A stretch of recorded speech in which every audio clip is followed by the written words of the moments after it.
Hey, welcome back to Dad's Garage. Joshua and I are back for part 4 of the annual riding lawnmower maintenance.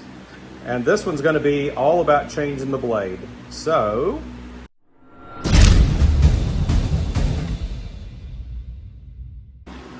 we've got what we're going to use here. I've seen some people tilt them all the way, take the bagger off, tilt it all the way up, set it on the back.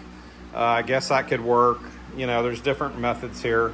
What we're going to do is we're just going to get a floor jack, lift it up, put the jack stands under the front so that we have a little bit of room to work under there. I think for us this might be the way to go. We could probably pick it up with no problem and put it on jack stands, but some of you working on this may be alone or may not be able to lift it by yourself. So we're going to do it with a jack the way that you might want to do it as well. So let's get started with this pretty quick project.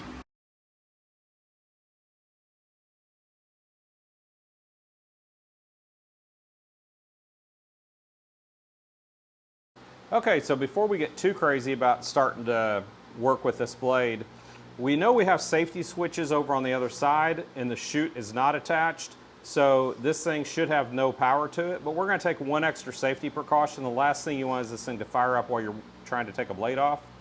So even though that's highly unlikely, let's do everything we can to make sure that we're safe. So we're going to come over here and we are going to go ahead and disconnect the negative side of the battery.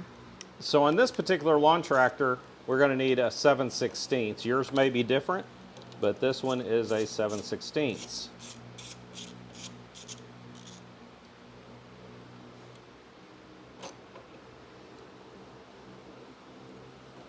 I'll go ahead and stick the bolt in here so we don't lose it.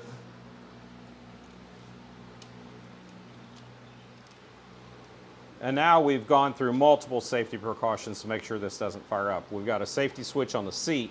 We've got 2 safety switches on the other side with the chute, and now we've got the battery disconnected. So there's no way this could possibly start up now and cause any injury to you. All right, so our initial thoughts of putting it on jack stands and a jack isn't gonna work because we don't have enough room for our impact under here.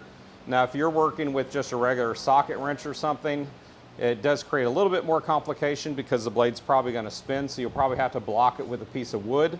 But in our case, we're going to use an impact. That's the quickest, easiest way to do it. So this thing's really light, and this man is very strong. So with no problem, he is going to lift it up while I get this blade off. So this will go counterclockwise. And you see this has some little spindles under here. The new blade has those as well. That keeps the blade from turning.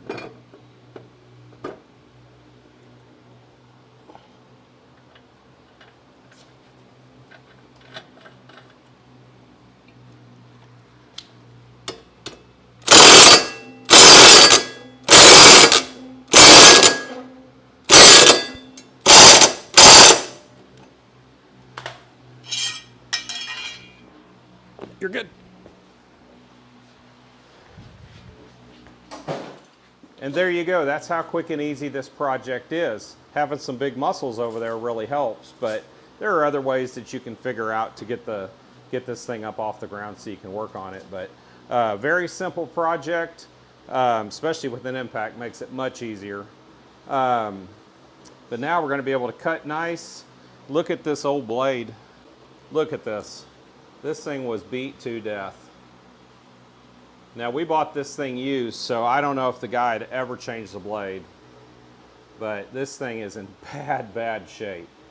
Of course, you could sharpen this too, but this one's in such bad shape, I think it's just time for a brand new blade, and I think they were 22 bucks, something like that.